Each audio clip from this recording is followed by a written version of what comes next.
Então, a gente... Ih, a Amanda foi removida da reunião. É Deus, pessoal, é Deus, é Deus. Sacanagem, cara. Ô, Vou Amanda, pode sair voltar. disso aqui, hein?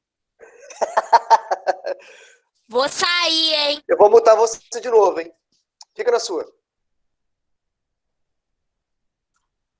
Olha só, a gente encerrou o que seria o primeiro bimestre, tá? Por quê? A gente não tem mais calendário, né? Não existe mais calendário rodando. Então, a gente vai encerrar bimestre de acordo com o andamento do conteúdo, né? Então, é o conteúdo que vai ditar o encerramento do bimestre. Então, a gente, na química, pelo menos, eu encerrei o bimestre e aí eu vou começar um novo agora, o segundo bimestre, que seria o nosso segundo bimestre, tá? E aí cada professor vai ter um bimestre, né?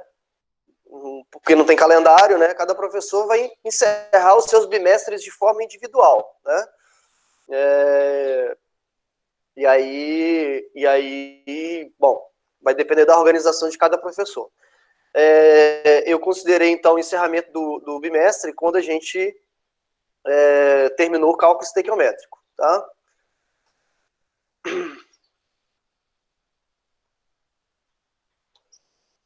Não entendi a pergunta. É só dar 4 bimestres em 4 semanas e acabou. Ah, pode ser uma ideia. Já não estão fazendo isso? Não entendi, Juan. Não entendi sua pergunta. A recuperação é naquele esquema, né? Só quando as aulas... Sim, provavelmente, Tailane. Essa aí é o meu planejamento. A gente só vai fazer a recuperação do bimestre quando as aulas presenciais voltarem. Essa seria uma opção. Uma outra opção é fazer a recuperação de forma individualizada. Mas eu não estou querendo, não. Estou querendo fazer quando voltar as aulas normais, né? Na sala de aula. Então, recuperação, provavelmente, assim, 90% de chance de eu fazer na forma presencial, quando a gente retornar. Tá?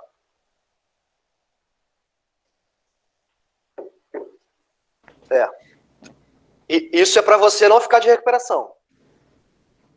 Não fique de recuperação. Faça as provas, faça as aulas, entenda as aulas e estude e faça a prova de consulta, aproveita o momento para não ficar de recuperação. E se ficar, só vai fazer recuperação depois, quando a gente voltar. Professor. Fala, Dani. Graças ao bom Deus, fiquei com 14,7, mas passando, né? Nossa senhora, hein? Sujou a cueca, hein? Puta Nossa. merda, hein? Que isso. Tá bom, hein? Não, tá valendo. Vergonhoso, mas tá bom. Não tem vergonha nenhuma em passar de negócio. Não tem vergonha. Tá de negócio. Uhum. Tá bom. A Mariana passou 15, uou! Show de bola! Mandou benzaço. Muito bem. Santa segunda prova que salvou vocês. Vamos lá. Então, só enfatizando então, nosso primeiro bimestre, até educação física tem dever. Puta merda, aí é foda. Isso, Amanda, vai entregando mesmo, isso aí. A próxima avaliação, ela vai ser cada aluno vai ter um grupo de questões. Vai ser bem diferente assim, entendeu? São 5 alunos, são 5 questões mais ou menos que eu faço, então você multiplica isso por 40, eu vou fazer 200 questões diferentes. Aí acabou esse negócio de consulta. Eduardo, boa sorte aí pra você, tá? Uhum. Então, enfatizando, terminamos o primeiro bimestre, o conteúdo do primeiro bimestre, a gente vai começar o segundo hoje, e, como se diz, a gente vai... recapitulando, a recuperação vai ser no presencial, quando a gente voltar. Tá? Então, as notas vão ficar abertas lá, e aí, quando a gente retornar, eu faço a recuperação. Bom, deixa eu começar aqui a apresentar também a minha tela aqui.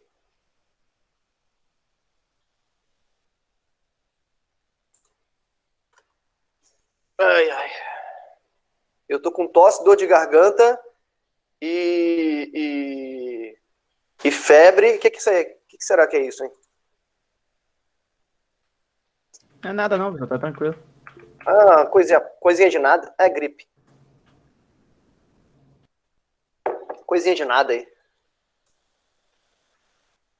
Vamos lá então, pessoal. Estão vendo minha tela aí? Então, né?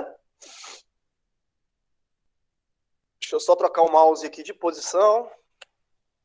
Colocar o meu negocinho para escrever.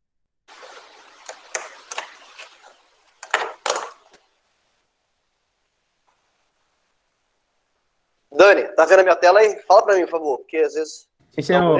Sim, senhor. Obrigado. Então, a gente vai começar, iniciar nesse...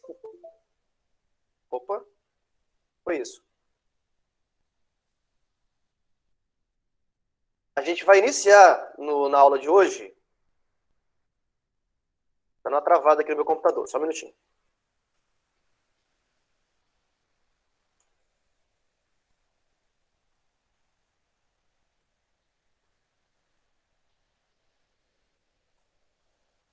Só um minuto.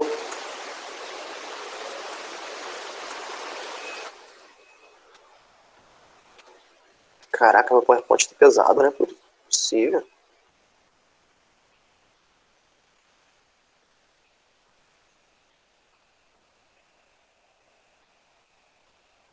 Vou fechar aqui um pouco de tela aqui. Ô, pessoal, tá dando aula no Celeron? É um Celeron mesmo. Isso aqui é uma jaca. Uma jaca.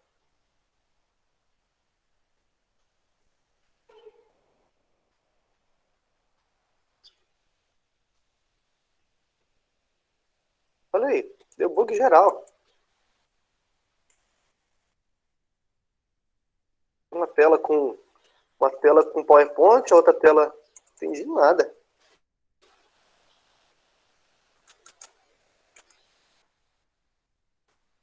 Ih!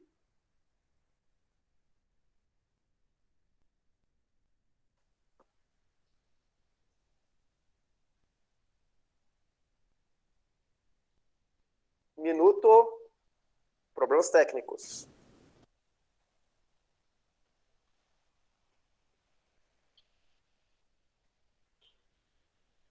Nossa, só a CPU, como é que tá?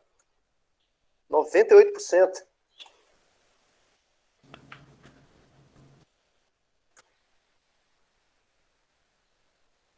Algo de errado que não tá certo.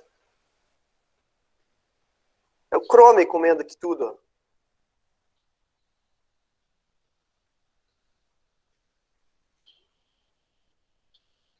Nossa. Nossa.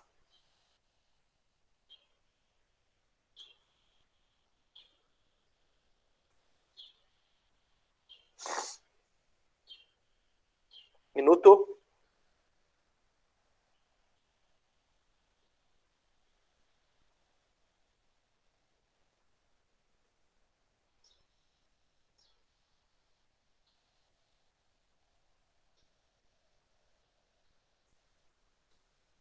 É engraçado que o Chrome que tá aberto aqui é só o Meet mesmo. É que o Meet que tá comendo essa... É que se eu fechar o Chrome, né, ô mané? Vai cair tudo aqui, né? Inclusive a sala.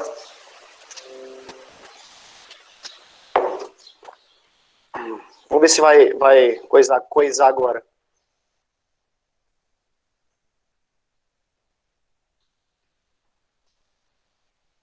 Hum.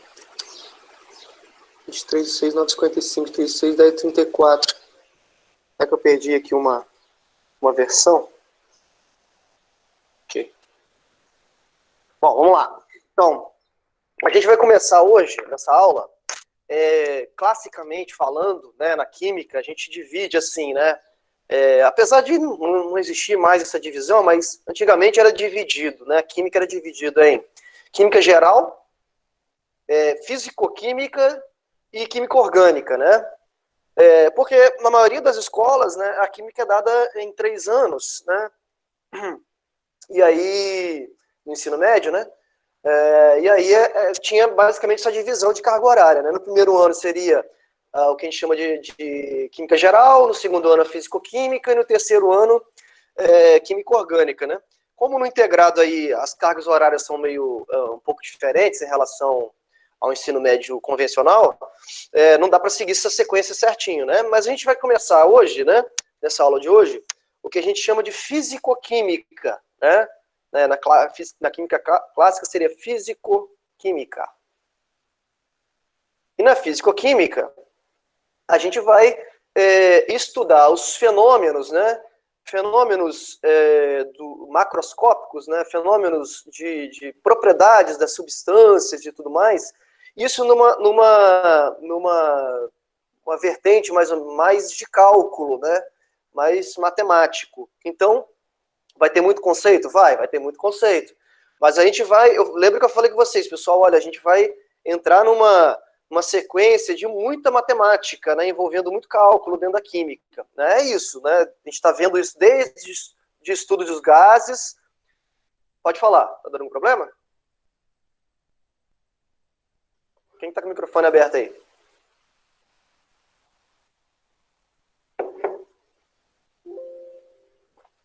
Quem está com o microfone aberto? Dani, é você? Não, não é Daniel, não. Tem outro. Tô dando a cheira aí. Estranho.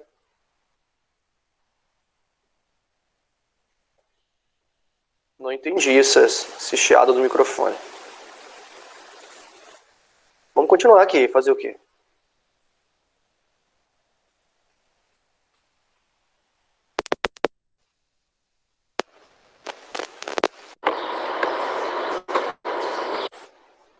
Estranho. Larissa, tá tudo jogando contra aqui hoje, hein? Entendi essa chiadeira, não. Não sei se é meu computador. Então vamos lá, olha só. Então, a gente está começando a fisicoquímica, e dentro da fisicoquímica, a gente vai começar a falar sobre esse primeiro tópico, que são chamados de soluções. Soluções, né? Para ter uma ideia aqui, ó. Tá vendo? O gráfico foi embora. Eu coloquei um gráfico, eu tinha colocado um gráfico. Esse aqui, ó, dentro dos Trend Topics, né, do Enem, está em primeiro lugar. É o assunto mais cobrado no Enem nas provas de química. O conteúdo de maior, que tem maior quantidade de questões que foram, nos anos aí, foram abordados durante os anos. Então é muito importante esse tópico, muito importante. Não que os outros não sejam, mas esse é muito importante. Por quê? Porque a partir desse tópico, né, a gente vai estudar, a gente vai trabalhar com... Deixa eu ver se eu perdi algumas coisas aqui, tá? Perdi várias informações aqui. Felizmente, na hora de salvar o PowerPoint aqui, perdi alguns dados. Mas fazer o quê? Faz parte. E esse microfone aí? Gente, que cheira é essa? Quem que tá com o microfone aberto?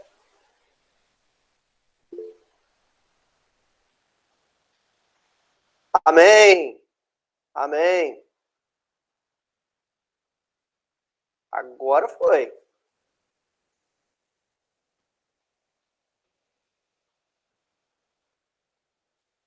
Beleza.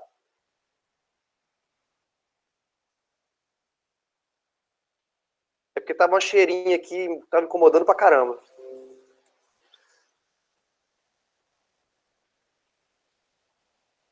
Eu consegui recuperar. Beleza, vamos lá. Para falar de soluções, então, né, que é um assunto que inicia a fisicoquímica, né, que inicia a fisicoquímica, e aí eu coloquei um livro lá no AVA, tá? O que seria o volume número 2, o volume 2 do Ricardo Feltri, que é um livro que eu gosto muito, que é um livro muito bom, e também coloquei o volume 2 do livro que eu retirei os exercícios da apostila, tá bom? Então tem lá o PDF desses 2 livros, do Feltri, e um livro que é chamado Ser Protagonista, é o título dele. Ser Protagonista, tá? Então, para vocês acompanharem aí, né, complementarem o que eu vou falar aqui nas aulas, né? O volume 2 já está disponível lá no AVA para fazer download. E aí, pessoal, como eu disse, soluções é um tópico que está em primeiro lugar no Enem, aqui, ó. No número, tá bem pequenininho o gráfico, mas esse aqui seria, ó, o número de questões que foram abordadas envolvendo o tema soluções, né? Cálculo estequiométrico que a gente viu tá aqui, ó. Aqui. Então, é um assunto que é de bastante relevância, tem bastante aplicação, né, no dia a dia. Vocês vão entender por que tem bastante aplicação no dia a dia. Mas soluções, né, só a gente vai voltar lá um pouquinho no primeiro ano. Solução é sinônimo. Não é solução resolver o problema, nada disso não. Não é solução do problema. Solução é sinônimo de misturas homogêneas.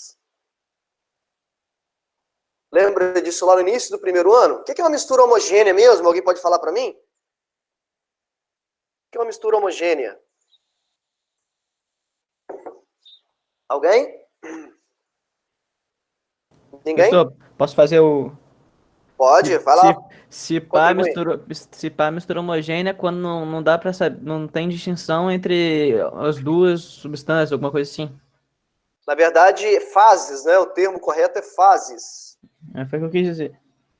Quando a gente tem mais de uma fase, né, a gente diz que isso é considerado uma mistura heterogênea. Quando você não consegue distinguir o número de fases, né, a gente chama isso de mistura homogênea. Tá aqui, né? Um exemplo de mistura homogênea, a água que você toma, né, é uma água que não é pura, né? É água que tem ali dissolvido alguns sais minerais, por exemplo, né? Então, como a gente não consegue distinguir as fases ali dentro, a gente chama isso de solução. Solução. Ou mistura homogênea. Então, mistura homogênea e soluções são palavras que são similares, né? São sinônimas, né? Uma mistura heterogênea é aquela que tem mais de uma fase. É um caso aqui da mistura de água e óleo, né? Que eu tenho óleo e água, né? Aqui eu tenho 2 fases. Portanto, a gente chama isso de mistura heterogênea. A gente não está preocupado. A gente não vai se preocupar com esse tipo de mistura. A gente vai se preocupar com esse tipo de mistura, né? No qual a gente não consegue distinguir o número de fases, né? E por que isso é tão importante, né? Porque no nosso dia a dia a gente tem vários exemplos, né, de soluções, né? A gente tem vários exemplos. Aqui eu estou colocando, né, duas situações, uma aqui que está no nosso dia a dia, né? Agora, principalmente, a atualidade, que é a questão do álcool, né? Álcool a 70, né? Álcool 70%. O que é um álcool a 70%, né? O álcool a 70% é aquele que contém, né? Para ser mais preciso, contém a cada 100 gramas da amostra, né? Da mistura, eu tenho 70 gramas de álcool e 20 gramas de água, né? Essa é uma mistura de álcool a 70, né? E é em gramas, tá? Não é em ml, né? Se você pegar o rótulo lá de um álcool, vai estar escrito assim, ó, 70% INPM. Esse 70% significa 70% em gramas. Existe, por exemplo, para bebidas alcoólicas, né? Você tem lá um whisky 30% grau, 30% GL, né? Esse sim, ó, no whisky, por exemplo, um aguardente, uma cachaça, 30% GL, diferente desse índice aqui, ó, significa que a cada 100 ml, né, da bebida, eu tenho 30 ml de álcool e os 70 ml restantes é de água, né? Então, são formas diferentes de expressar a quantidade de álcool, né? Em ml ou em gramas, né? Lembra que nem sempre ml é igual a grama, né? Por quê? Depende da densidade, né? A densidade do álcool não é 1 grama por ml, a densidade da água é próxima a 1, mas a densidade do álcool não é. Então, álcool a 70 significa 70 gramas de álcool desculpa, fiz conta errada aqui, né? E 30 gramas de água, né? 70 gramas de álcool e 30 gramas de água, tá bom? Aqui tem outro caso, ó, de uma solução, né? De uma mistura homogênea. Então, o álcool é uma mistura homogênea, né? Você não consegue distinguir as fases aqui, né? Então, é uma mistura homogênea. A água oxigenada também é uma mistura homogênea. Aqui são 2 exemplos de misturas homogêneas líquidas, né? Que é o que a gente vai focar muito, né? Que são as misturas homogêneas do estado líquido. Mas eu posso ter também misturas homogêneas do estado sólido. Por exemplo, na área de vocês, que é eletromecânica, né? Eu tenho as ligas metálicas, né? As ligas metálicas formam o que a gente chama de mistura homogênea também, tá? Uma mistura homogênea. Por quê? Porque uma liga metálica é uma mistura, né? No qual eu tenho ali, no caso do ouro, né? Eu tenho uma mistura de ouro, AU, né? Com cobre. A mistura geralmente de ouro e cobre forma um sistema homogêneo, né? Que também pode ser considerado uma solução, né? Só que é uma solução no estado sólido, não é no estado líquido, né? Ao contrário aqui do álcool e da água oxigenada. A gente tem aqui no estado sólido. Por que coloca cobre no ouro, né? Para aumentar a dureza, né? Aí cada liga metálica tem a sua característica. Vocês vão estudar isso muito aí na eletromecânica, né? No caso do aço, por exemplo, a presença de outros metais como manganês, níquel, né? Para diminuir aí a oxidação, enferrujar, né? Tem cada componente tem a sua característica, tem o seu objetivo. Aqui repetiu, né? Um caso de uma solução líquida, o vinagre, por exemplo, né? O vinagre é uma mistura homogênea também, né? No qual ali eu tenho vários componentes ali dissolvidos na água, né? O principal deles é o ácido acético, né? É o ácido acético, que é um ácido orgânico, né? Que é o ácido do vinagre especificamente. O ácido acético é consequência da fermentação do álcool, né? O álcool se transforma em ácido, né? Por conta da fermentação lá, no caso do vinagre. E aí eu tenho aqui uma mistura homogênea, né? De vários componentes dissolvidos nesse líquido, né? E eu tenho também misturas homogêneas do tipo gasosa, né? Posso ter também. Por que não? Né?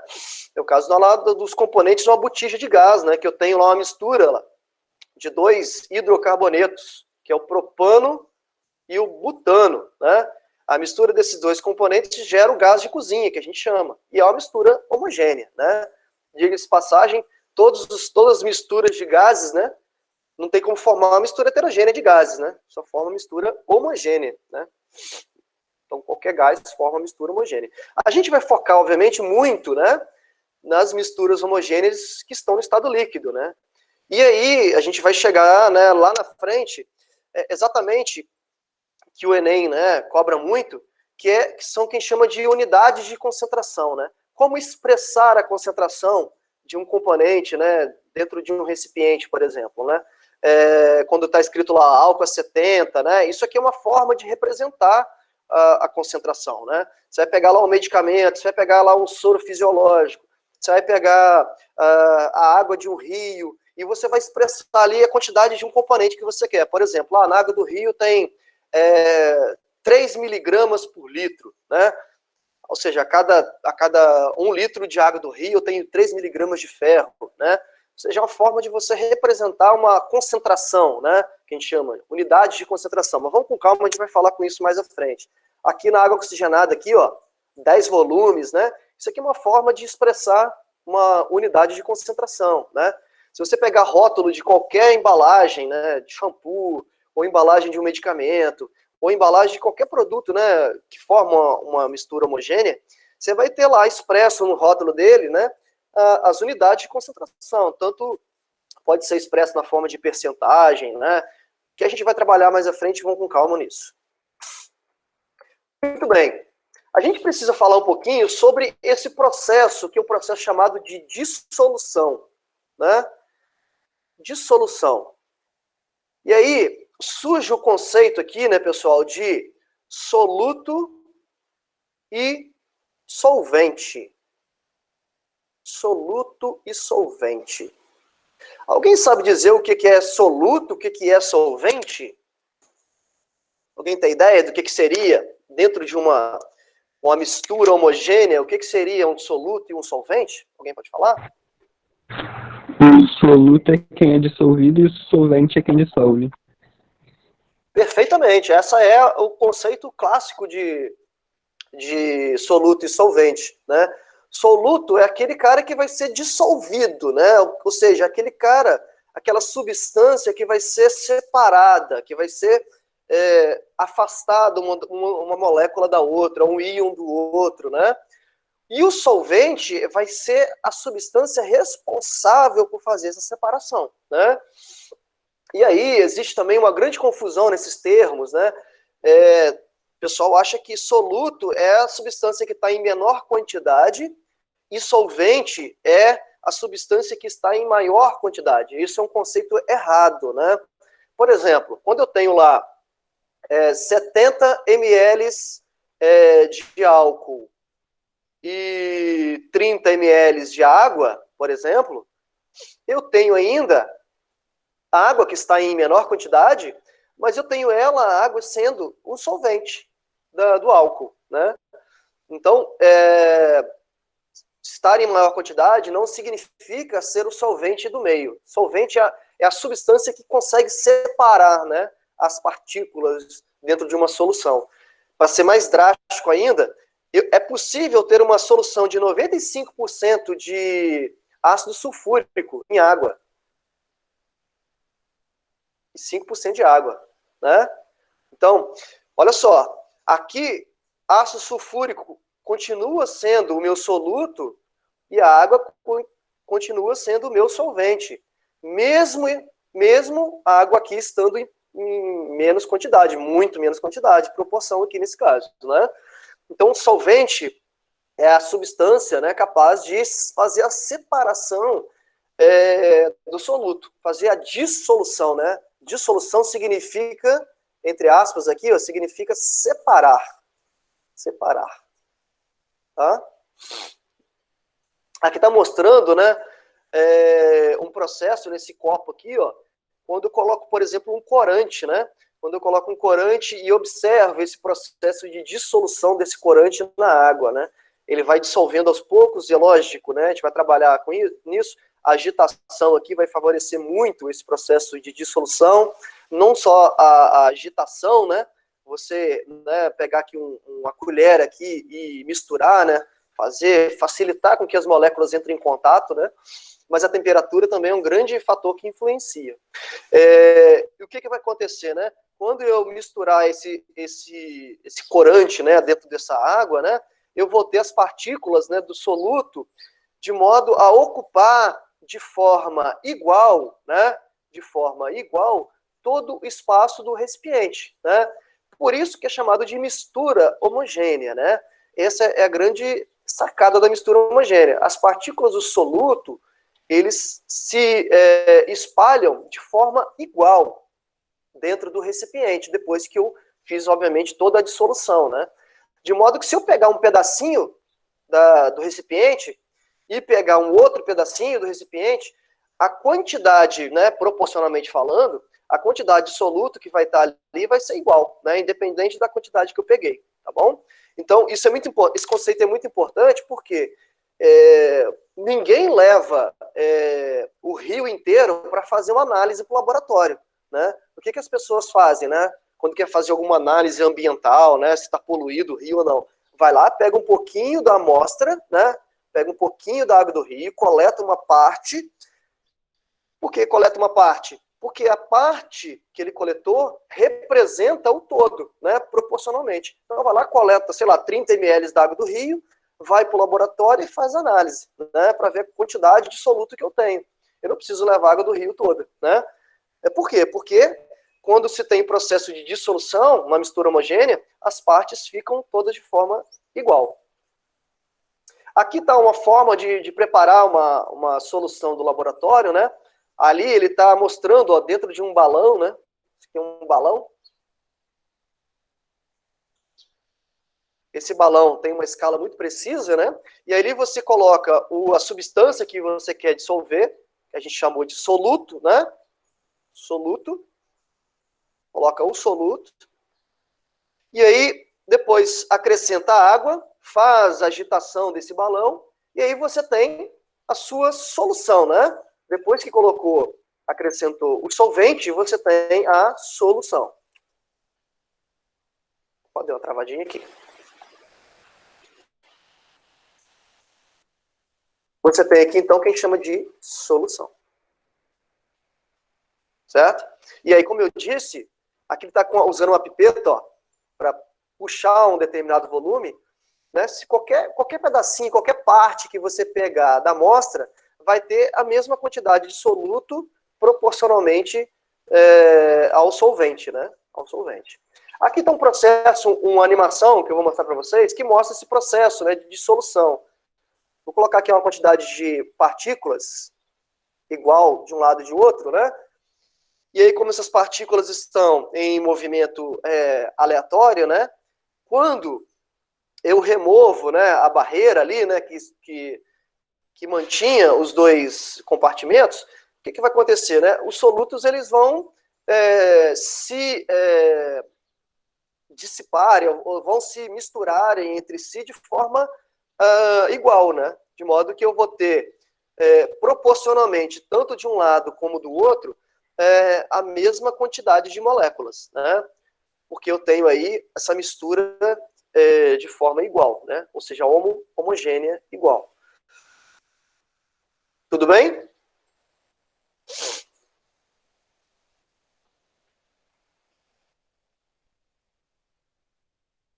Beleza. Então, quando eu dissolver, por exemplo, né? Se eu dissolver alguns desses sais, né? Que são sais aqui que apresentam cor, né? Que é o caso do sulfato de cobre, é o caso do cloreto de níquel, é o caso do permanganato de potássio, de cromato de potássio, do carbonato, do sulfato. Quando eu dissolvo esses sais, né, em água, esses sais, eles, quando são totalmente solúveis, né, obviamente, eles vão estabelecer uma mistura homogênea. Certo. E aí, aqui, ó, como é que se dá esse processo de dissolução, né? Aqui eu estou mostrando o exemplo do cloreto de sódio, famoso NaCl, né? Quando você coloca o NaCl em água, o que vai acontecer, né? O NaCl é um cristal, né? Composto iônico, formado por NaCl, obviamente, Na+, Cl-. E aí o que vai acontecer? Eu vou ter uma interação de cargas, né? Uma interação de cargas. Por quê? Como a gente sabe, né, conhecido, e a gente vai usar muito soluções aquosas. O que são soluções aquosas, né? São soluções que a água participa como solvente, e aí a gente fala, né, que inclusive que a água é o solvente universal, por conta de uma característica que a água tem, de ter um dipolo, né? A água, como a gente viu lá no primeiro ano, a água é uma molécula polar, né? Tem um vetor aqui, ó, diferente de zero, né? Tem um μ diferente de zero. A água é uma substância polar. Então, o que vai acontecer? Na água, existe uma região negativa, que está basicamente, né, sobre o oxigênio, uma região negativa, e regiões positivas, que estão sobre o hidrogênio, né? Tem o dipolo formado. E aí, o que vai acontecer, né?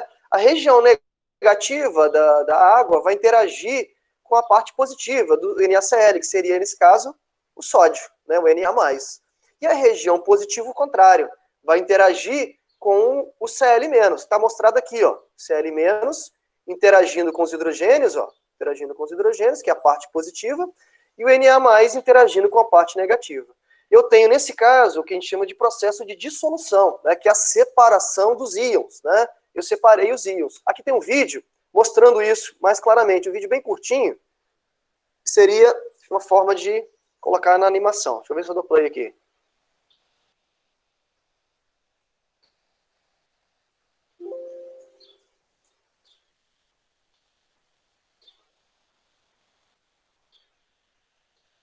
Eita, por que não tá dando play?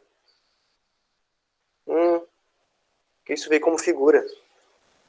Não veio como vídeo. Deixa eu ver se eu acho o vídeo aqui novamente.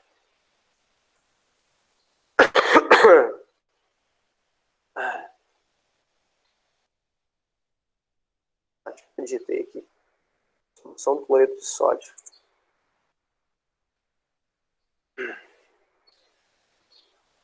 Estão conseguindo ver aí, pessoal, certinho? Ao ser adicionado, sofre uma dissociação. Isto ocorre devido às interações entre as moléculas de água, os íons Na+, e Cl-, que formam um retículo cristalino do cloreto de sódio. Os hidrogênios da água interagem com os ânions cloreto, Cl-. Os oxigênios da água interagem com os cárbonos Na+. Bom, bem rapidinho aqui. Só mesmo para ilustrar essa questão da dissolução. Vocês conseguiram acompanhar aí, pessoal, o vídeo? Daniel, pode falar para mim? Sim, senhor. Obrigado, obrigado. Tá, voltando aqui então. Mas uma questão que eu queria avaliar com vocês aqui é o seguinte. Será que essa dissolução aqui, ó, acabei excluindo aqui as minhas anotações, tudo bem. Será que essa dissolução da água aqui, ela não tem limite? Ou seja, será que eu consigo dissolver o sal de cozinha, NaCl, na água de forma infinita? Se for adicionando cloreto de sódio em água, adicionando cloreto de sódio em água de forma a toda hora, adicionando, será que não vai ter uma hora e essa capacidade de dissolução da água vai ser levada em consideração? O que vocês acham? Tem um limite. Tem um limite, né? Tem um limite, isso aí. A água tem um poder de dissolução, né? E esse poder de dissolução é dado através, né, da sua capacidade de dissolver esse cloreto de sódio, né? Isso vale também para qualquer outra substância que se dissolve em água. Né? Açúcar, né, que não é uma substância iônica, é covalente, mas essa característica é dissolvente, ou seja, eu tenho um limite, né? Eu não consigo dissolver de forma infinita. Né? Por exemplo, eu consigo dissolver aproximadamente 36 gramas de cloreto de sódio a cada 100 gramas de água a 25 graus Celsius. Aproximadamente. Né? Em outras palavras, né, o máximo que eu consigo dissolver de cloreto de sódio a cada 100 gramas de água, o máximo é de 36 gramas. Né?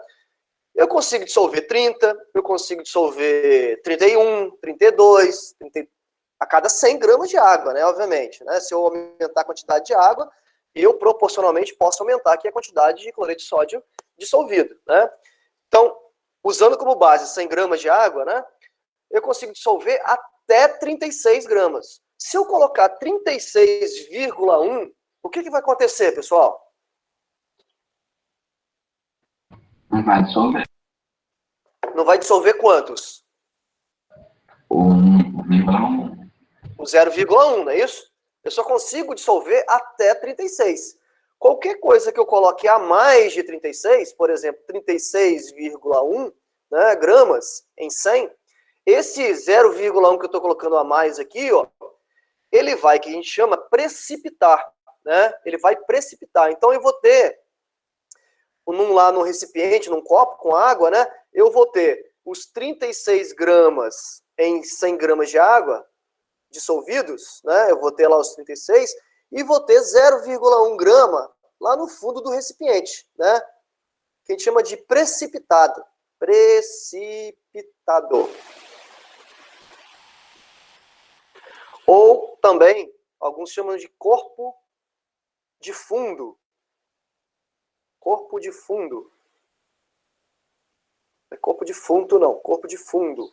E esse corpo de fundo é o quê? É o excesso que eu coloquei porque eu ultrapassei o limite de dissolução da água, né? De novo, se eu colocar, ao invés de 100 gramas de água, eu colocar 200 gramas de água, né? Se eu dobrar a quantidade de água, eu dobro proporcionalmente a quantidade de cloreto de sódio que eu consigo dissolver. Nesse caso, 72 gramas de cloreto de sódio. Ô, Fabielle, Diga, Larissa. eu não entendi o termo precipitado. Tipo, o que significa mesmo? Precipitado é o resíduo, é o pozinho que vai para o fundo do recipiente porque ele não vai conseguir dissolver, né? Lembrando, ó, eu consigo dissolver 36 gramas no máximo, né? É o máximo que eu consigo dissolver. Então, se eu colocar lá 36, beleza, em água, em 100 gramas de água, vai formar uma mistura homogênea, né? Vai formar um sistema homogêneo, uma solução. Mas se eu colocar 36,1, esse 0,1 que está a mais, que eu estou colocando a mais, ele não vai conseguir se dissolver, ele vai ficar na forma de cristal, né? Ele vai continuar na forma de cristal, ele vai precipitar na forma de pozinho, né? Se eu colocar mais, se eu colocar, ao invés de 36, colocar 40 gramas, eu vou ter o excedente de 36, que é 4 gramas, formando esse precipitado. Então, precipitado, Larissa, é o pozinho que vai para o fundo do recipiente, né? Dá para fazer isso em casa naturalmente, esse experimento, né? Você pega um copo com água e vai colocando sal, e vai agitando, né? Vai misturando, vai tentando dissolver, vai colocando, vai chegar o momento que você vai colocar tanto que parte do sal vai se dissolver na água e a parte que não conseguiu se dissolver vai formar os cristais, vai continuar na forma cristalina, né? Vai continuar na forma ali dos cristalzinhos brancos, né? Esse cristalzinho branco aí, no caso do cloreto de sódio branco, no caso de outros sais tem outras coisas, obviamente, né? Esse resíduo, né, que sobrou, que não se dissolveu, a gente chama de precipitado, tá bom? Precipitado. Entendeu? Sim. Obrigado. Obrigado de nada. Com isso, né, surge o conceito de solução saturada, solução insaturada e solução supersaturada. O que seria uma solução saturada? Seria uma solução saturada. Usando aqui as ideias que a gente acabou de falar, né? O que seria uma solução saturada? Já dissolveu o máximo que poderia, professor?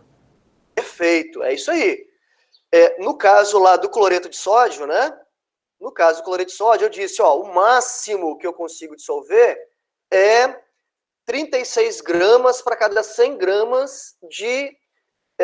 então, exemplo aqui, né? Ó, 36 gramas de cloreto de sódio para cada 100 gramas de água, né? Isso aqui, a gente chama aqui na química de coeficiente de solubilidade. Esse coeficiente de solubilidade, geralmente é expresso dessa forma, ó. 36 gramas do cloreto de sódio, ou 36 gramas da substância, ou seja, X gramas da substância, né, para cada 100 gramas de água, tá? Isso é chamado de coeficiente de solubilidade. Cada substância tem o seu coeficiente de solubilidade. E o que é mais importante, esse coeficiente de solubilidade é dependente da temperatura. Da temperatura. Por quê? Vamos lá. Um exemplo aí do dia a dia, né? O que é mais fácil fazer, dissolver lá o Toddy, né, o Nescau, por exemplo? É mais fácil dissolver o Toddy ou o Nescau numa água fria ou no leite frio ou no leite quente, né? É muito mais fácil dissolver o Nescau no leite quente, não é isso? Então, geralmente, quando você faz aí tentar dissolver um Nescau num leite muito frio, é difícil, né? Fica mais difícil essa dissolução, né? Geralmente, aumentar a temperatura, o aumento de temperatura, favorece essa dissolução, né? Então, esse coeficiente de solubilidade é muito dependente da temperatura. Por exemplo, no caso do cloreto de sódio aqui, ó, se eu quero dissolver mais cloreto de sódio do que o limite, né, eu tenho que aumentar a temperatura, né? Ao aumentar a temperatura, eu favoreço essa dissolução, né? Mas a gente vai falar isso em detalhes daqui a pouquinho. Então vamos lá, vamos conceituar o que seria uma solução saturada primeiro. O Daniel já falou aí o que seria uma solução saturada. É aquela, né? É aquela onde o solvente está no limite da dissolução, de dissolução. Eu digo que uma solução é saturada quando eu não consigo dissolver nada, eu estou no meu limite de dissolução, né? Eu não consigo mais dissolver nada. O que seria uma solução saturada de cloreto de sódio, por exemplo? Uma solução saturada de cloreto de sódio seria 36 gramas de cloreto de sódio em 100 gramas de água. Né? Eu cheguei no limite de dissolução, certo? E o que seria uma solução insaturada?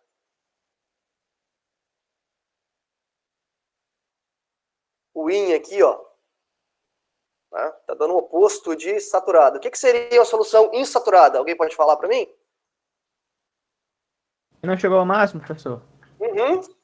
Isso aí. Insaturado seria antes do limite. Né? Por exemplo, aqui o cloreto de sódio, 36 gramas para cada 100 gramas de água. Se eu adicionar lá 34 gramas, eu estou abaixo do limite, né? 30 gramas, abaixo do limite. 20 gramas, abaixo do limite, né? Então, insaturada significa aquela solução, é a solução onde, né, onde o solvente está acima da capacidade, né, da dissolução, acima da capacidade de dissolução. Bom, para não confundir vocês aqui, eu escrevi de outra forma.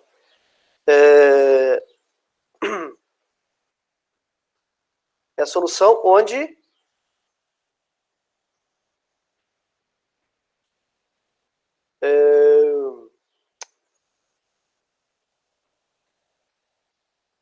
a capacidade, sei lá, escrever assim que vai ser melhor, a capacidade de dissolução ainda não chegou no limite. Não chegou no limite. Está abaixo do limite, né? Em outras palavras. Então, o limite aqui é uma coisa muito importante para a gente. Então, 36 gramas seria em 100 gramas de água seria uma solução saturada. Qualquer valor abaixo de 36 gramas em 100 gramas de água seria uma solução insaturada, né?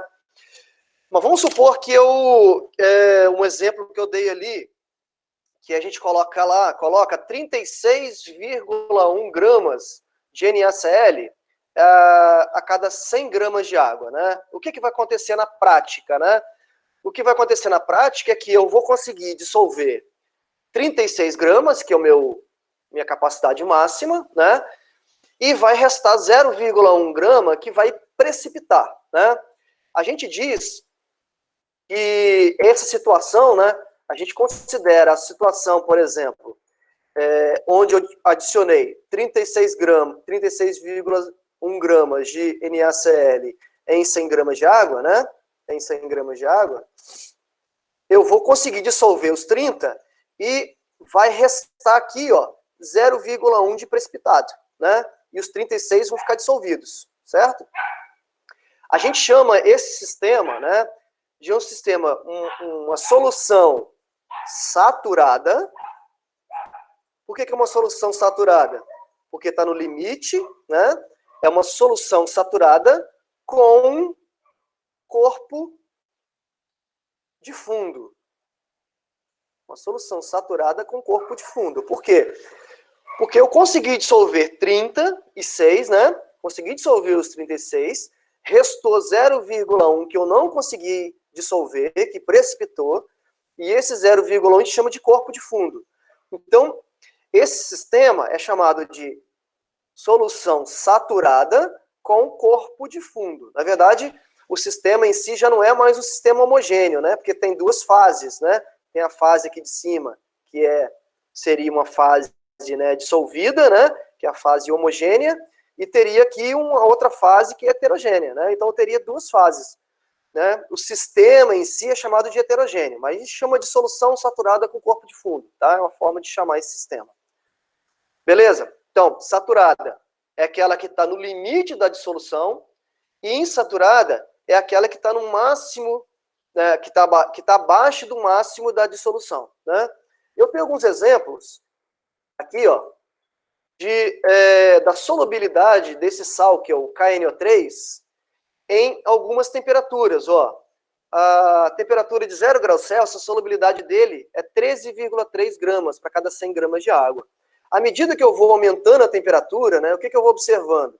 À medida que eu aumento a temperatura, a solubilidade, ou seja, a quantidade que eu vou dissolvendo, a capacidade que eu tenho para dissolver vai aumentando, né? Então, note que a temperatura é um fator muito importante para aumentar a solubilidade, né? Aumentar a solubilidade. E aí, cada temperatura dessa seria o coeficiente de solubilidade, ou seja, o máximo que eu consigo dissolver a 0 graus Celsius é 13,3.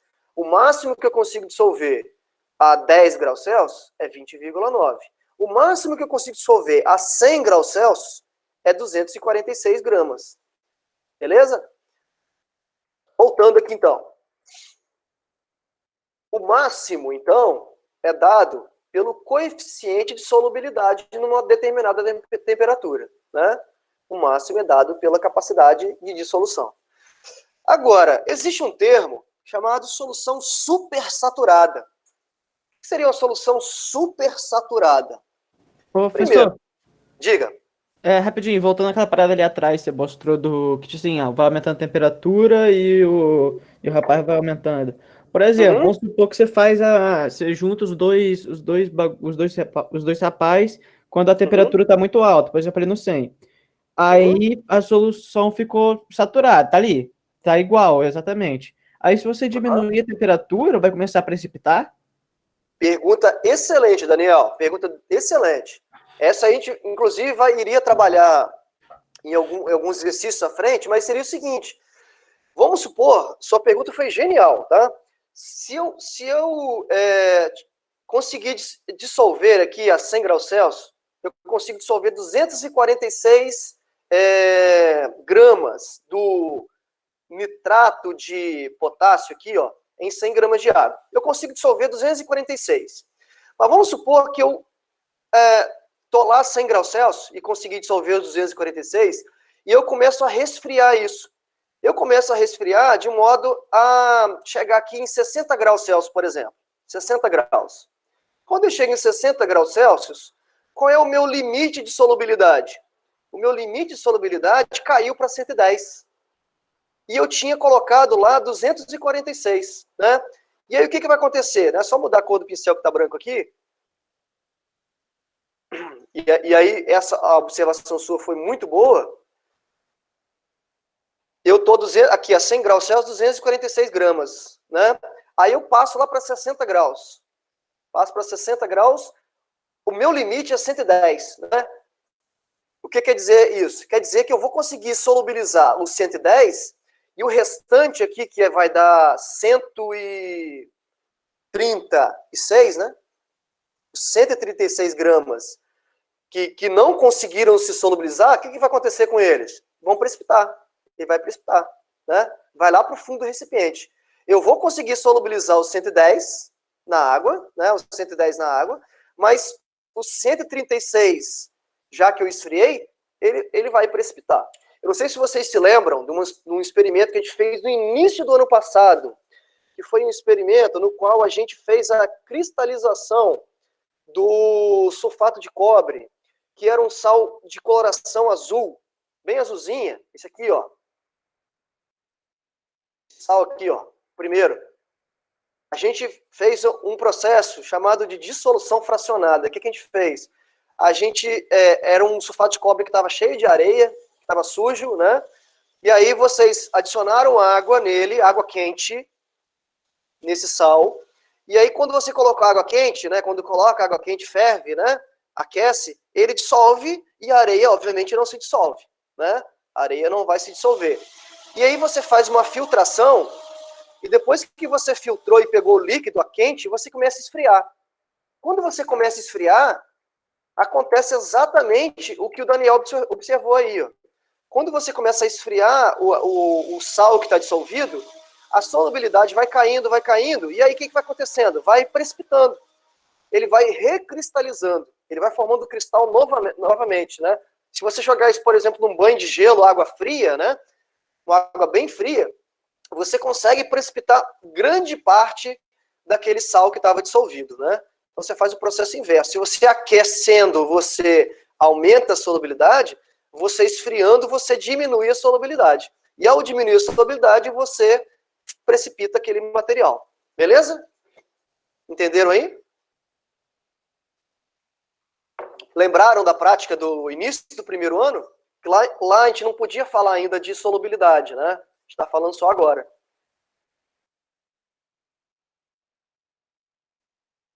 A gente tem um termo aqui, ó, que é um termo chamado supersaturada.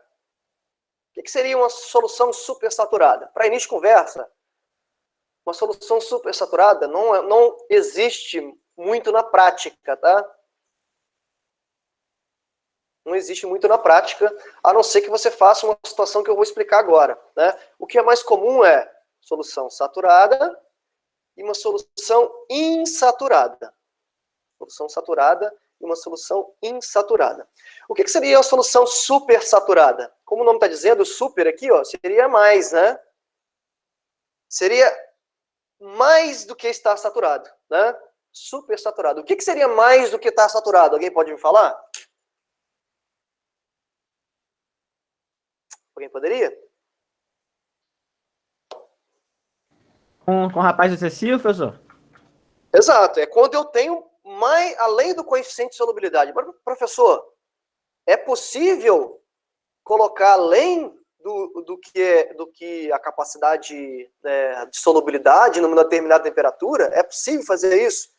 É possível numa determinada condição muito específica, né? Na prática, o que a gente faz, né? A gente coloca, é o caso lá do experimento que vocês fizeram, né? A gente coloca uma quantidade de um soluto dentro de um solvente. E aquece. Aquece para quê? Para dissolver muito além da capacidade. Muito além da capacidade, né? E aí, quando a gente aquece a uma determinada temperatura, a gente tem ali uma quantidade de soluto, né, dentro do solvente, e aí o que a gente vai fazer depois? A gente vai fazer o contrário. A gente vai resfriar. Mas o que seria comum ao resfriar? O comum seria, como o Daniel bem observou, que ao resfriar, quando a gente está resfriando, né, aquele excedente, aquele que não vai conseguir solubilizar, vai precipitar. Mas aqui a gente vai fazer de uma forma bem diferente. A gente vai fazer um resfriamento de forma muito lenta. Muito lento. A gente não vai dar um choque de temperatura. A gente vai resfriar de forma bem lento, de modo que, numa temperatura baixa, mais baixa, eu vou ter uma quantidade de soluto além do limite. Além do limite. Isso não é, obviamente, normal. Não é natural. Eu só consegui isso por quê? Porque eu aqueci, depois eu resfriei de forma bem devagar. De forma que, numa temperatura bem baixa, né? Na temperatura baixa, eu vou ter muito mais soluto do que deveria ter. A gente chama isso de solução supersaturada. Lógico, é uma situação muito, muito instável. Fabielle. Diga. Tá, eu tava pensando aqui, mas eu acho que tá errado. Mesmo assim, vou falar. Tá. Eu vou fazer um macarrão, por exemplo. Aí pego a panela lá, coloco no fogo. E quando eu vou colocar o sal, por exemplo, eu coloquei muito sal, tipo, muito mais do que deveria. Aí, beleza. Aí eu coloco o macarrão, cozinha e tal, aí a temperatura da água tá num valor lá. Aí eu Uhum. tiro do fogo, essa temperatura vai cair muito. Esse sal, ele iria precipitar ou ele só iria salgar o macarrão? Ele iria precipitar. Precipitar. Se você colocou muito além da solubilidade, lógico assim, no dia a dia a gente não enche de sal a comida, né? Assim, o que eu quero dizer é o seguinte: para saturar, no caso específico do cloreto de sódio, para saturar você precisa de colocar muito, tá? Muito, mas é muito mesmo. Porque a solubilidade do cloreto de sódio é considerada muito alta, né? 36 gramas em cada 100 gramas de água é muito sal que você coloca, né? Então, de modo que no nosso dia a dia não é comum precipitar, porque você coloca uma pitadinha, você coloca, né, muito pouco, né? Por mais que você aqueça e você favorece isso, favorece a dissolução, quando esfriar, não vai precipitar. Por quê? Porque você colocou muito pouco. Mas, lógico, se você quiser fazer esse experimento, por exemplo, virar um saco de sal dentro de uma panela com água e aquecer, né, e aí você está muito além da solubilidade, né? E aí você aquece, aí você vai ver que solubiliza tudo, porque você aqueceu, né? Porque o aumento de temperatura favorece solubilizar, né? De 36, vamos supor, pula lá para 200 gramas, né? Quando você aquece lá perto do ponto de ebulição da água, né? Por exemplo. E aí quando você resfria, né? Se você colocou muito, se você resfriar, aí quando você volta à temperatura normal, aquele excedente, né, da temperatura normal vai precipitar, vai lá para o fundo da panela, né? Vai formar os cristais de novo.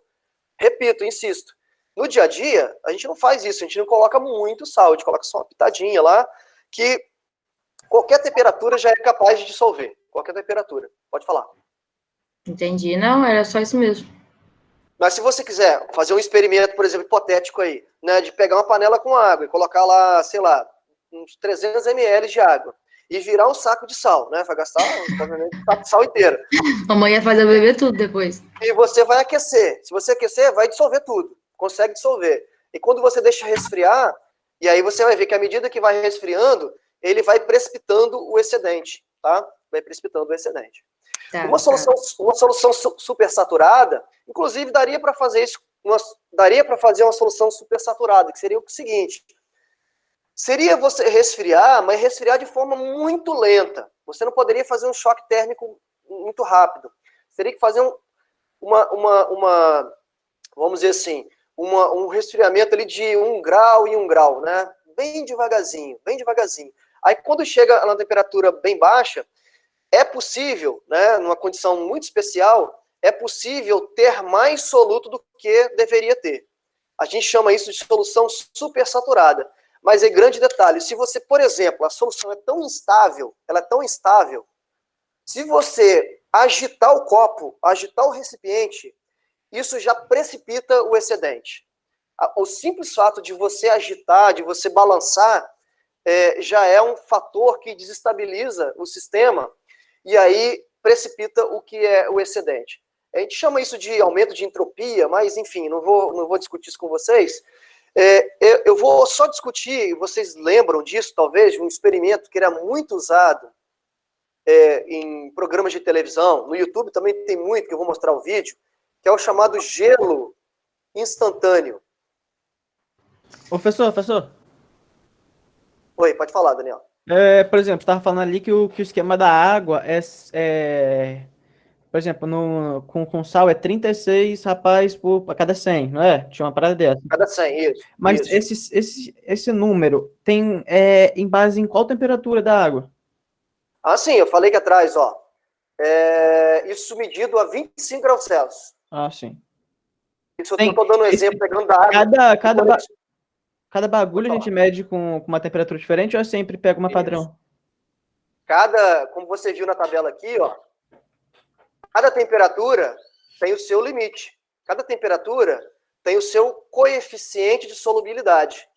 Tá? Então, quando eu falo de coeficiente de solubilidade, necessariamente eu tenho que me referenciar a que temperatura que eu estou falando. Né? Eu estou falando, ó, no caso do cloreto de sódio, que é o exemplo que eu estou dando, eu tenho que referenciar isso a 25 graus Celsius. Se eu aumento a temperatura, obviamente esse número muda, né? Esse número tende a aumentar, tá bom? Certo. É um experimento que retrata muito essa questão de uma solução supersaturada. É um experimento chamado gelo instantâneo. Eu vou mostrar aqui no vídeo aqui para vocês, ó. Queria mostrar, tá aqui. Aqui, ó. Ah, veio como vídeo, veio como figura de novo. Deixa eu ver se eu consigo achar esse vídeo aqui do YouTube aqui. Pera aí.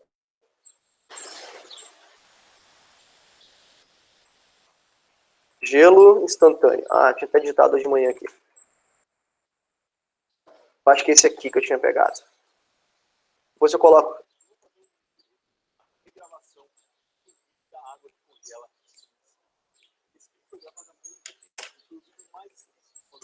É só para ver, eu tenho que escutar também, porque eu não estou escutando nada, não. Tá escutando, não? Não. Também não. Pera aí um pouquinho. Acho que seria bom se aumentasse o volume ali, ó. Deixa eu copiar aqui o link. Não sei se isso faz diferença.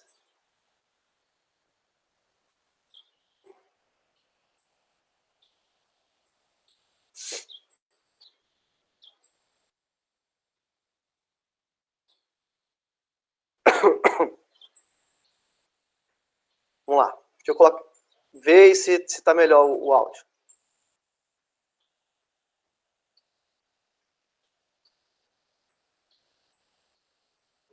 Melhorou? Melhorou sim ou não? Não. É porque tá baixo lá no YouTube que você. Aí não tá, não. Mas lá onde você tinha copiado.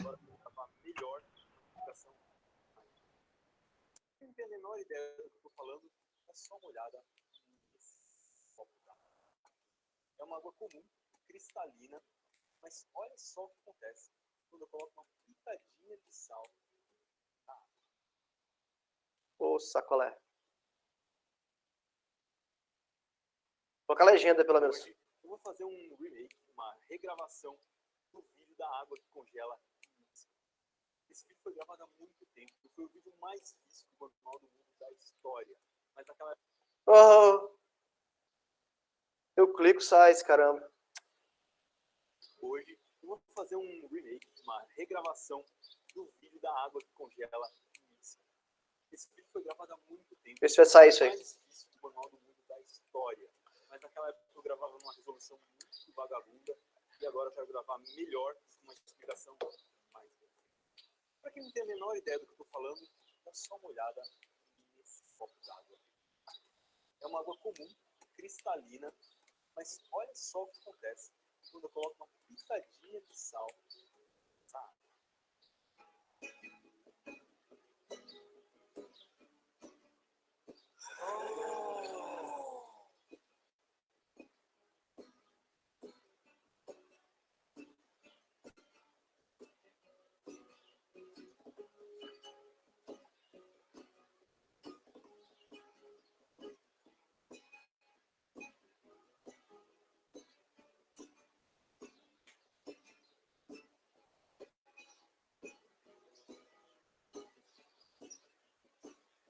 Em poucos segundos, tem uma raspadinha.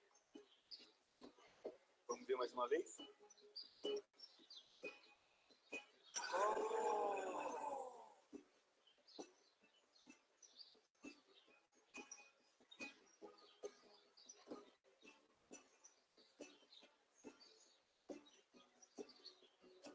O que a gente tem aqui não é exatamente água. O que a gente tem aqui é uma solução de água com um sal que se chama acetato de sódio. O acetato de sódio é o produto da mistura de vinagre com bicarbonato de sódio. E é um sal que dissolve muito bem na água. Quando a água está fria, a gente consegue dissolver só um pouquinho de acetato de sódio nela. Mas quando a gente esquenta a água, a gente consegue dissolver um montão. Ou seja, a solubilidade do acetato de sódio aumenta muito quando a gente esquenta a água. Mas o que acontece se a gente dissolver um montão de acetato de sódio e deixar a água esfriar? O que acontece é que a mistura continua completamente líquida Só que o acetato está aqui dentro está louco para precipitar, para cristalizar. E para isso acontecer, basta a gente jogar um pouquinho de acetato de sódio sólido, ou a gente dá uma batida um pouco mais forte aqui. O acetato precipita ou cristaliza tudo de uma vez, como a gente acabou de ver. E apesar disso aqui parecer gelo, ele não é nem um pouco frio.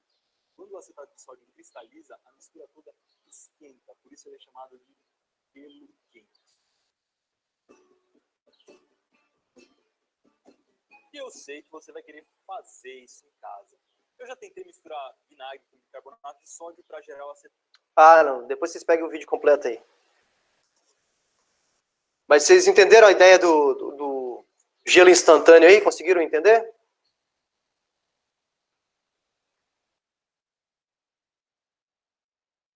Então, olha só. Na verdade, é só para mostrar ali, ainda bem que esse cara aí aprendeu química, porque ele falava tanta besteira nos vídeos dele. Tanta besteira.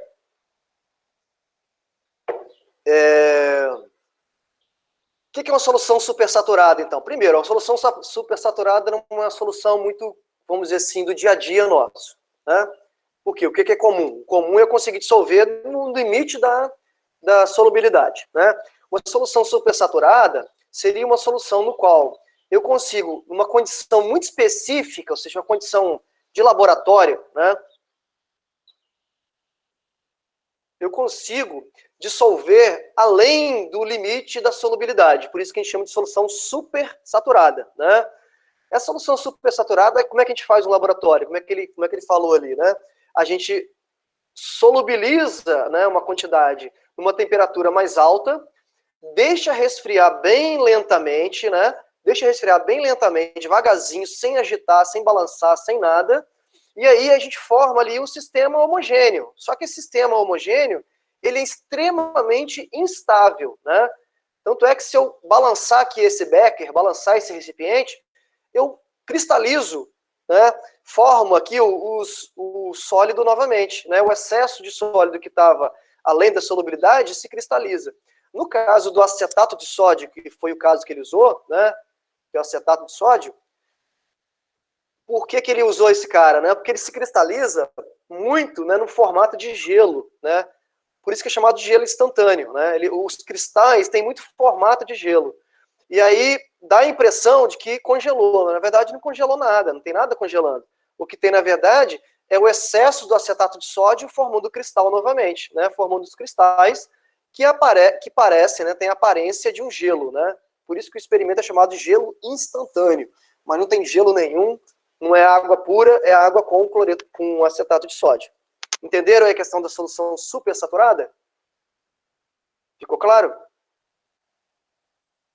Então, solução saturada é aquela que eu estou no meu limite de solubilidade. Solução insaturada é aquela que eu estou abaixo do limite de solubilidade. E solução supersaturada é aquela que, numa condição muito especial, eu estou além do coeficiente de solubilidade, tá bom? Então, voltando aqui na tabela, ó, eu tenho, para cada temperatura, eu tenho um determinado coeficiente de solubilidade. Tá? Eu posso mostrar esses dados na forma de tabela, ou posso mostrar isso na forma de gráfico, né? Onde aqui, no eixo Y, seria o coeficiente de solubilidade, e no eixo X seria a temperatura. Então, o que eu estou vendo, né? À medida que a temperatura está aumentando, a solubilidade também está aumentando. Professor, isso é linear? Não, não é linear. Ou seja, eu não posso fazer uma regra de 3 aqui, falar, olha, se a 20 graus, se 40 graus a solubilidade é tanto, então 80 vai ser X. Eu não posso fazer a regra de 3, tá? Então, ó, não pode fazer regra de 3. Aqui. Por quê? A regra de 3, né, é a regra usada quando eu tenho proporcionalidade. Isso aqui não é uma reta, retinha. Opa, isso aqui também não é reta, né? Isso não é uma reta, isso é uma curva que tem uma função matemática, né? Então eu não posso fazer a regra de 3. E aí, se você observar, ó, para cada composto eu tenho uma curva de solubilidade, né? É o caso aqui desse NaNO3, do KCl2, do PbNO3, do KNO3, do NaCl, né? À medida que eu vou aumentando a temperatura, a solubilidade do NaCl aumenta menos do que, por exemplo, o KNO3, que aumenta mais, tá vendo? Cada sal tem a sua solubilidade na sua determinada temperatura. O KCl está aqui, ó, cloreto de potássio. Né? O dicromato de potássio está aqui, ó, tem outra curva. O KClO3, que é o perclorato de potássio, tem essa curva. Então, cada sal tem sua curva específica, tem sua solubilidade específica a uma determinada temperatura, né? O Fabielle, Diga. eu não posso fazer também a regra de 3, nem para ver, tipo, 100 gramas de água são para 36 de cloreto de sódio, porque eu não sei a temperatura que fica... Você está falando o seguinte, ó, a 25 graus Celsius, eu consigo dissolver 100 gramas de água. Desculpa, 36 gramas do cloreto em 100 gramas de água. Na mesma temperatura, aí sim, se eu estou comparando a mesma temperatura, quanto que eu conseguiria dissolver em 200 gramas de água? Na mesma temperatura, o dobro, seria 72. Sim. Aí numa mesma temperatura, eu posso fazer regra de 3. O que eu não posso fazer regra de 3, Larissa, é em temperaturas diferentes. Isso eu não posso fazer, não. Tá? Boa pergunta. Porque muitos alunos confundem isso. Então, o que eu vejo? Olha, cada sal tem sua curva de solubilidade. Tem sais que solubilizam mais ou menos, tem sal que é mais influenciado ou menos pela temperatura. Se você pegar aqui o cloreto de sódio, ó, quase que não é influenciado muito pela temperatura, mas se você pegar o KNO3, olha, ele é muito influenciado pela temperatura, né? Por quê? Porque a tangente aqui, ó, a inclinação da curva é muito grande, né? Se qualquer temperatura que aumento, né, faz variar muito a solubilidade, né? Do NaCl nem tanto, né? Se aumentar a temperatura aqui, ó, de um ponto para outro, não faz variar tanto a temperatura, mas isso é uma característica de cada soluto, né? De cada soluto. Eu tenho exceção, né? Sempre exceção. Por quê? Na maioria dos casos, o aumento de temperatura faz o quê? Aumentar a solubilidade. No caso desse composto aqui, ó, é o contrário. É o único que está ao contrário aqui, né? O aumento da temperatura está fazendo diminuir a solubilidade, ó. Né? Então, geralmente, né, pessoal? Geralmente, o aumento da temperatura favorece você dissolver as coisas. Com exceção desse cara aqui, que é chamado sulfato de césio. Sulfato de césio. Esse caso aqui é uma exceção à regra, tá? Não, o aumento de temperatura aqui não favorece a dissolução dele. É o contrário. Eu tenho que, para solubilizar mais ele, eu tenho que diminuir a temperatura e não aumentar, tá? É uma coisa meio estranha, né? Um pouco estranha. Alguma pergunta? Alguma pergunta? E no caso dos gases, né? No caso dos gases que estão dissolvidos em água, por exemplo. Vamos supor aqui um rio, né? Um rio que tem oxigênio dissolvido lá para os peixes, né? Se aumentar a temperatura do rio, né, da água do rio, o que vai acontecer com a solubilidade? O que vocês acham do gás ali nesse caso?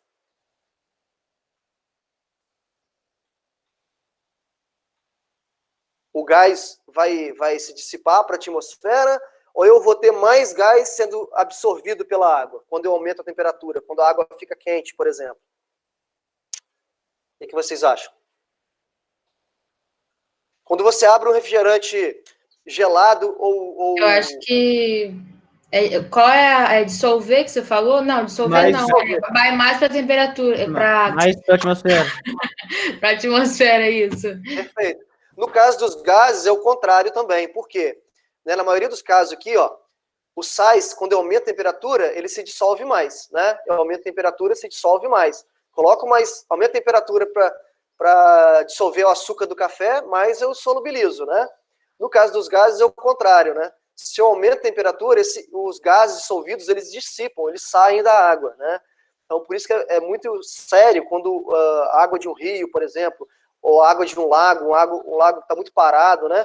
Aumenta muito a temperatura, o oxigênio ali dissolvido acaba se dissipando para a atmosfera, né? E aí eu tenho uma água que tem pouco oxigênio. E essa água com pouco oxigênio pode, né, matar os peixes nesse caso, né? Então, quanto mais fria a água, mais dissolve os gases. Quanto mais quente, mais dissipa. É só se lembrar da Coca-Cola gelada ou Coca-Cola quente, né? Coca-Cola gelada, os gases ficam mais lá dissolvidos na água. Quando eu abro um refrigerante quente, né, os gases se dissipam, né? É o contrário aqui no caso dos sais, né, dos sólidos que se dissolvem em água. Então vamos lá. Vamos fazer um exercício aqui para a gente terminar a aula. Diz assim, ó. Considere o gráfico de solubilidade de vários sais em função da temperatura. Então ele dá aqui um gráfico no qual no eixo Y é a quantidade do soluto para saturar 100 gramas de água, né? Aqui, ó, para saturar 100 gramas de água. E no eixo X ele dá a temperatura em graus Celsius, né? Para alguns sais aqui, ó, nitrato de sódio, nitrato de potássio, cloreto de amônio, cloreto de sódio e sulfato de césio. Aí ele faz algumas perguntas. Baseados no gráfico e nos conhecimentos sobre soluções, é incorreto afirmar que, letra A solubilidade do sulfato de césio diminui com o aumento da temperatura. Tá certo ou errado isso?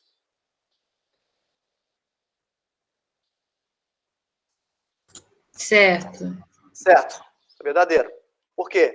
Aumentando a temperatura aqui, ó, a solubilidade dele está caindo, está diminuindo, né? Tá certo. Tá verdadeiro. Ele quer a falsa. O sal, nitrato de sódio, que é esse cara aqui, ó, nitrato de sódio, é mais solúvel a 20 graus Celsius.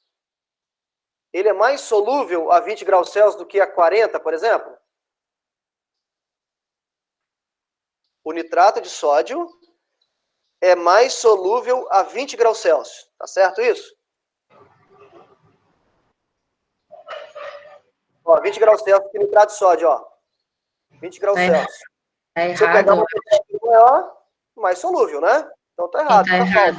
Já achamos a alternativa. Não, professor, eu acho que ele está querendo dizer que é o mais solúvel entre os três, entre os outros quatro. Ah, é o mais solúvel. Ah, esqueci do A aqui, interpretação de texto.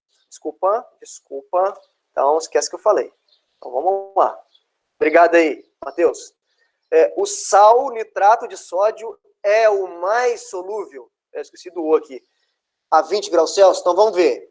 A 20 graus Celsius, eu teria, ó, pegando aqui no eixo X, ó, eu teria a solubilidade desse, a solubilidade desse, a solubilidade desse, e a solubilidade desse, e a solubilidade desse. Então, claramente aqui, ó, a 20 graus Celsius, puxando para o eixo Y, né, aqui, ó, o nitrato de sódio, de todos que foi listado, é o que solubiliza mais, né? Próximo de 90 gramas por 100 gramas de água, né? Enquanto os outros estão bem abaixo disso. Então, isso aqui também está verdadeiro, desculpa, verdadeiro. A massa de 80 gramas de nitrato de potássio, a massa de 80 gramas de nitrato de potássio é esse aqui, ó, satura 200 gramas de água a 30 graus Celsius. Então, vamos lá, 30 graus Celsius, onde que está o 30 graus Celsius aqui para a gente olhar? Vamos lá, 30 graus Celsius está aqui, ó, 30. Vamos lá, ele quer falar especificamente do nitrato de potássio. 30 graus Celsius, puxando aqui, vai dar esse valor aqui, ó. Que no eixo Y dá quantos? 40, tá? Então, ó, a 30 graus Celsius, no caso do nitrato de potássio, eu consigo solubilizar, no máximo, 40 gramas para cada 100 gramas de água. Vou interpretar o gráfico aqui, né? Muita questão de interpretação. Ele diz o seguinte: para eu usar se eu usar 200 gramas de água, quantos gramas no máximo eu consigo solubilizar do nitrato? Aqui, aí, Larissa, você pode fazer a regra de 3, ó. Se 100 solubiliza 40, 200 vai solubilizar quantos? 80. O máximo, né? Então, a afirmativa dele, ó, a massa de 80 gramas de nitrato de potássio satura 200 gramas de água a 30. Verdadeiro também, tá certo. Tá correto, tá? Dissolvendo-se 60 gramas de cloreto de amônio, cloreto de amônio, dissolvendo-se 60 gramas de cloreto de amônio em 100 gramas de água a 60 graus, ó, 60 graus, puxando vai dar esse valor aqui, ó, mais ou menos. No gráfico, no Y aqui vai dar em torno de, ó, 60 graus Celsius, o NH4, Cl, 60 graus Celsius, solubiliza em torno de 55 gramas para cada 100 gramas de água. Cada 100 gramas de água. Então, dissolvendo-se 60 gramas de cloreto de amônio em 100 gramas de água, obtém-se a 60 graus uma solução insaturada. Tá verdadeiro isso? Se eu colocar 60, o que vai acontecer, né? Se o limite é 50... Pode falar. Não, eu ia falar que ia sobrar o... Isso, né? Vai acontecer o quê? Eu vou conseguir solubilizar os 55, mas os 60, né? Dos 60 vai sobrar o quê? 5 que vai o quê? Precipitar, né? Eu vou ter, na verdade, então, seria aqui uma solução saturada. Por que saturada? Porque eu consigo dissolver até 55, com formação de 5 gramas de precipitado. Então, a alternativa D está incorreta, né? Já que ele quer a incorreta, letra D. Beleza? Muito bom. Eu acho que tá bom por hoje. E aí, nas próximas aulas, a gente continua com unidades de concentração. Alguma dúvida? Dúvidas? Questions? Então é isso, hein? Valeu, família. Beijunda, então, né? Deixa eu parar aqui de fazer as coisas. Até outro dia aí, rapaziada. Fala, Amanda, qual é a dúvida? Lá vem.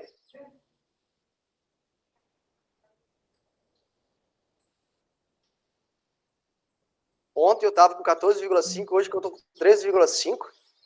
Não entendi. Sei lá.